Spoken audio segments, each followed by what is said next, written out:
Hi guys, so what we're going to do today is we're going to learn how to create a table that is editable, like so. Alright, let's go ahead and let's get started. We're going to start by importing PySimpleGUI as SG.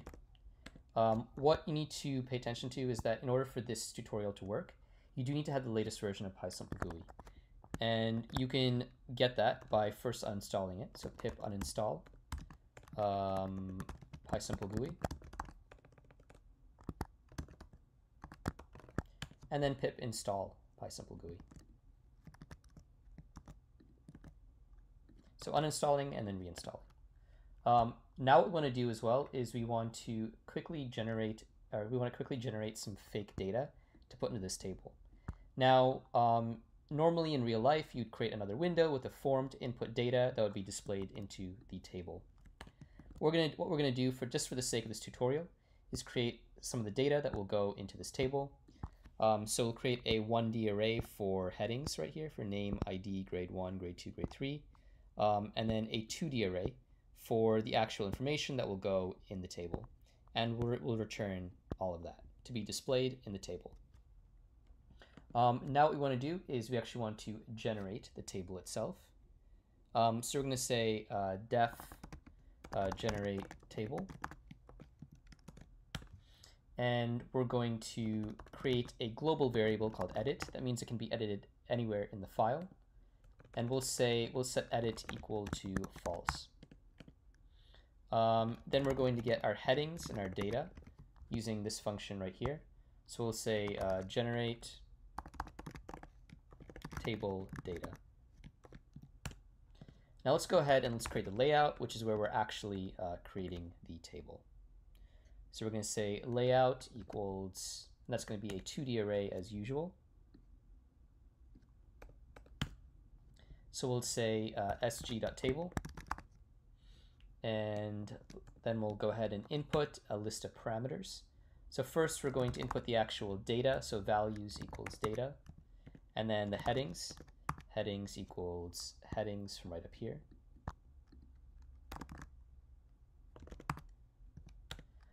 Now we want to, actually before we do that, we need to do something really quick right up here. We need to say sg.setOptions, and then DPI awareness equals true. This is just to make sure that the table is displayed according to the display. And this tends to be a problem when you're trying to run apps on Mac and then Windows, so it's something that's good to do. Not necessarily strictly speaking, but better to do. Now we're going to say max column width equals 25, and then so that means that the width of each column is going to be a maximum of 25 pixels. And then we're going to set a font. We're going to say font equals Arial 15. Now, this isn't necessarily something that you need to do on Windows, but on Mac, to be able to see the table at all, you really need to create a font of at least size 15, or add a font parameter of size 15. Now we're going to say auto size columns. So while there is a limit, it increases with the size of the data inside the column. Justification right.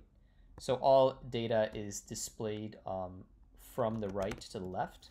So for example, right here, all these names are displayed starting on the right here. Number of rows equals 20. So that means that right here we're going to display a maximum of 20 rows, and if it's any more than that, you need to scroll down. Alternating row color equals sg.theme, say button color. It's going to be 1. That corresponds to this sort of like alternating like black, dark blue, and blue and light blue color. Next key, and that's going to be in the standard format with 2 hyphens.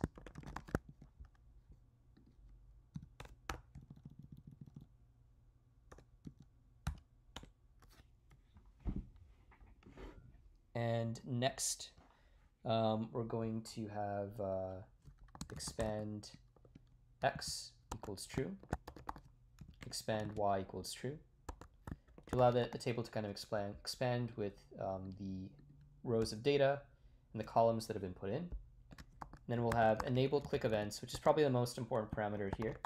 And that allows us to basically click and for something to happen in the table. Without that, nothing would happen.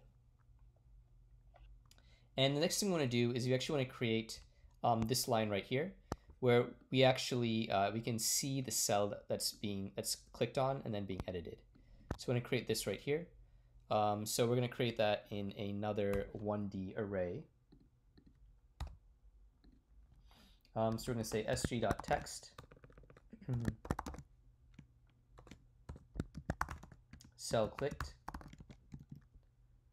sg.t, and then we're going to set a key.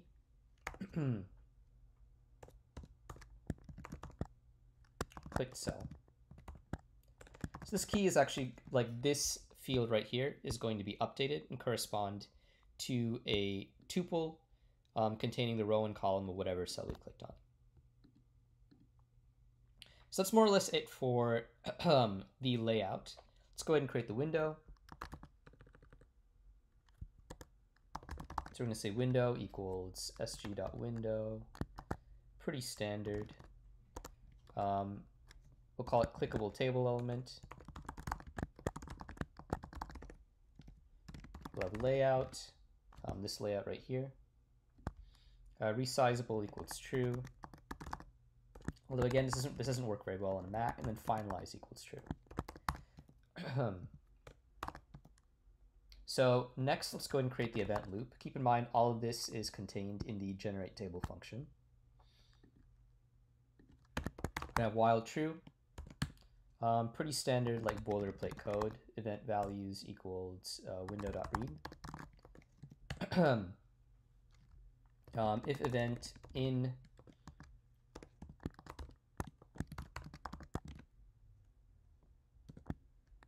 win close exit and break.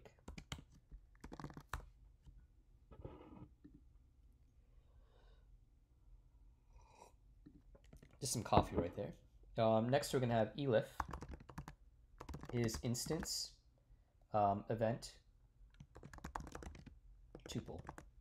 Now this is checking that this event right here is of a type tuple, and we're using this because any event involving the table will return a tuple. So this is our line of code that allows us to handle click events on the window. And we're also going to kind of do some validation. We're going to say if is instance event to 0, which corresponds to the row, is an int, and that is greater than -1. So this will account for all of these, but if we click right here where there is no row, then it's not going to do anything. It's just some validation. And if those two things are true, then we'll say cell equals row call equals event2. So this is giving us the row and column that has been clicked on. Now I could have made this a bit cleaner with like event2, like setting that to a variable or whatever, but I just think that to understand what's going on, it's important to see all of this. So now that we've done that, what we're also going to do is we're going to say window clicked cell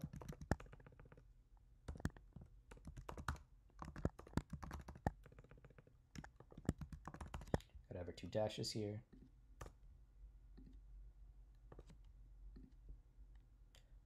Dot update cell, and then so this one right here is actually going to update this field right here with the row and column that has been selected and clicked on.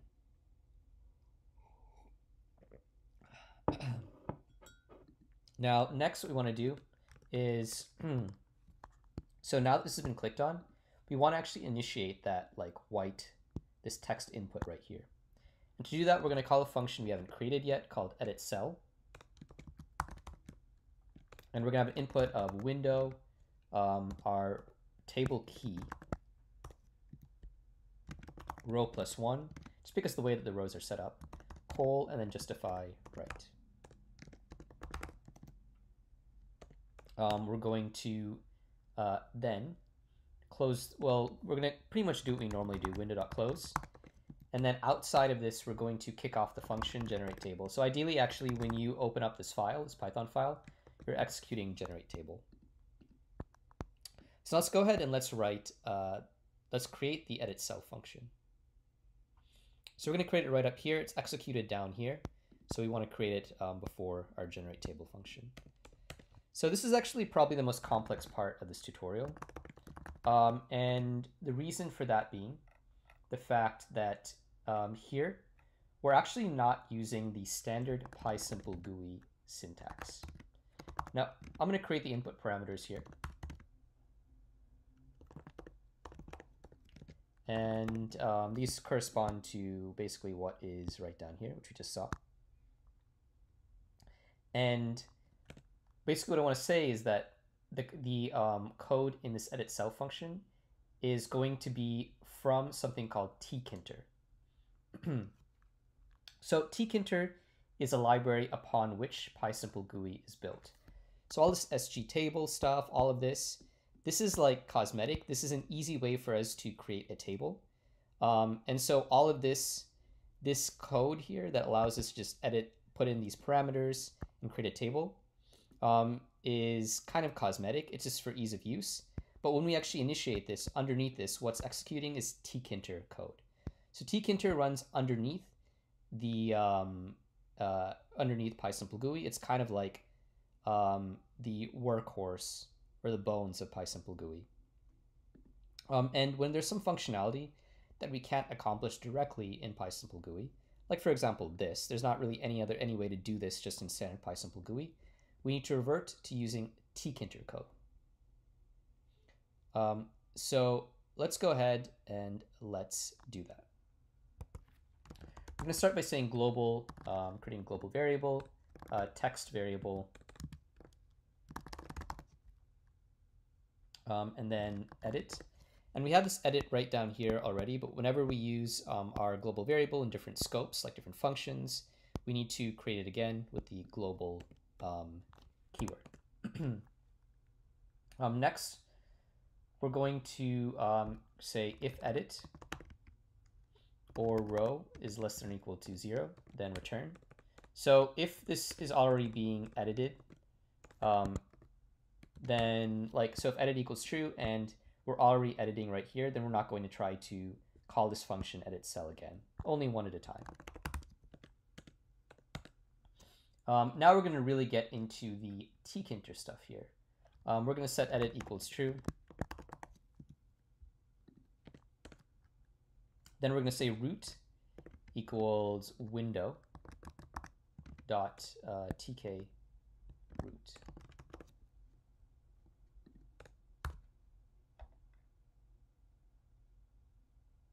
So actually, I want to say that right here for these parameters, these should match what's right down here, but I actually kind of messed up on writing the parameters.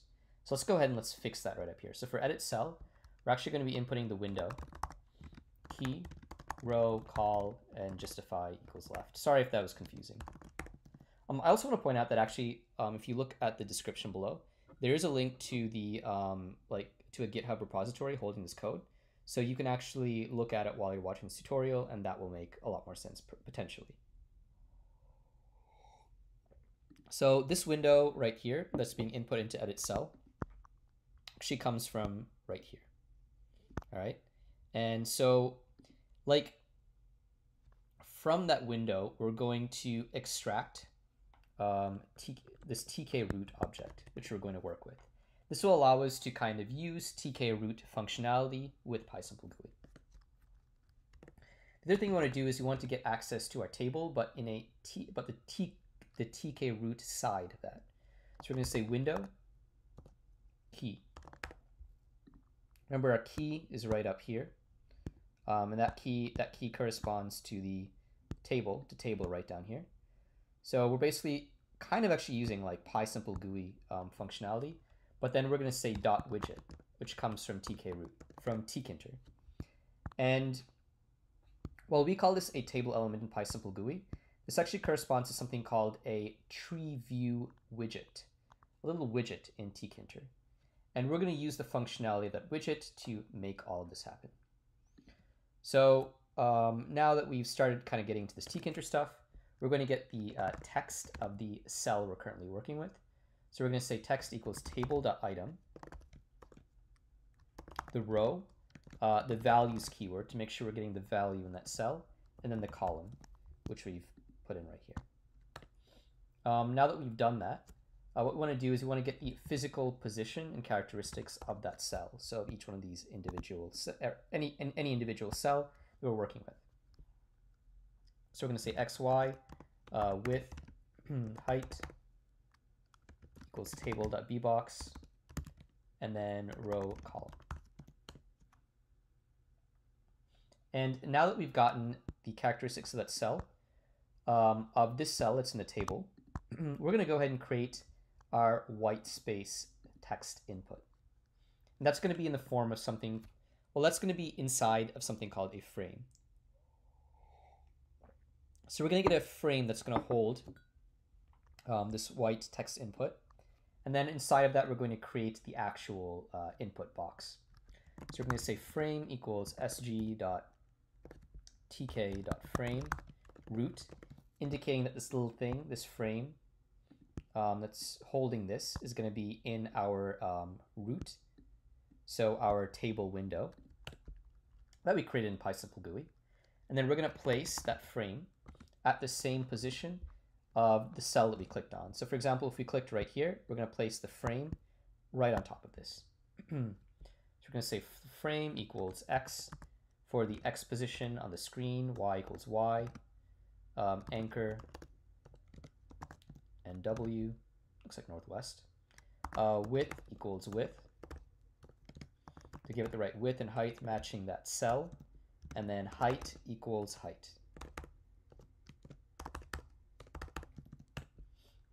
Now, actually, the way we need to do this is frame.place, to place that there. That makes more sense.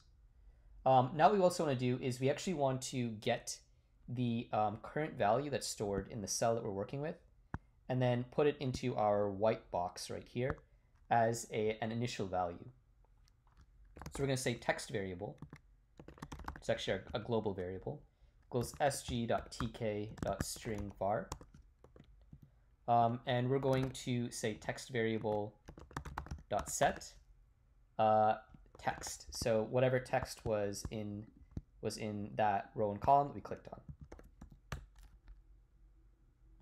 And now we create a frame, and inside that frame, we're actually going to create this like white box. All right. So we're going to say entry, which is kind of another word for like a text element in PySimpleGUI. Sorry, I just need more coffee there. We're going to say sg.tk .entry frame, the frame that we're putting it in, the initial value of that in that entry. So like right here, we clicked on 798, 796, and so the initial value is right there in the box. Equals text variable, and then justify, just like the location. It just needs to match what's in the table. Like what it needs to match the justify in each cell. And we're going to say we're going to do entry.pack to make sure that fits in nice and compactly. And we're going to do entry.select range 0.sg.tk.end. This makes sure that we have access to the entire range of text in that white box. Entry.iCursor. And that means the cursor, like when we click on this, it's going to be at the end, so it's going to be right here at the end. sg.tk.end. This is the end position. I mean, it should kind of make sense, but this is the end position in that white text box. And then we're going to do entry.focusForce, which forces us to focus on it, which forces the window to get focused on that white box when we click on it. And now what we're going to do is we're going to do something that's actually very like event driven and honestly JavaScript-esque. We're going to do entry dot bind, and this is where the actual editing is going to happen. Focus out. All right, a focus out event. And this means, so this basically is how this works is like I click on this, I change something, and then I focus out, I click here, and that's how it gets edited. So this entry.bind is gonna, so whenever we click on focus out, that's gonna do the actual editing in the table. We're gonna create lambda e, which is basically just creating a blank function that will store our event, the focus out event. You could call it anything you want, but we're just gonna call it e. R equals row. Okay, not r minus row, r equals row. C equals column, which are all parameters that are going to correspond to this event. T equals text. K equals focus out. And then we're going to have we're going to use the syntax to have a callback function that takes all of these inputs. Now, it's kind of the idea, so whenever someone focuses out, we're going to call this callback function, and we're going to give all of this information to actually make that edit happen. Now, because this callback function's up here, or this is down here, we need to put it before this line of code, this entry.bind. So we're actually going to put this right up here after our initial variables, which are the only things we really need in that callback function. And we're going to say def callback. Our inputs are going to be event, row, call, text, and then key, which corresponds to what we have like right down here, you can see. And then once we've done that, we're going to go ahead and let's write some code. Again, we have a new scope here. We want to use our edit variable, so we need to use our global keyword with edit. Then we're going to say, based on this event right here, we're going to create a widget. We're going to say event, or widget equals event.widget. Terrible at typing now. Equals event.widget. And then we're going to handle the event. So we're going to say if key equals focus out.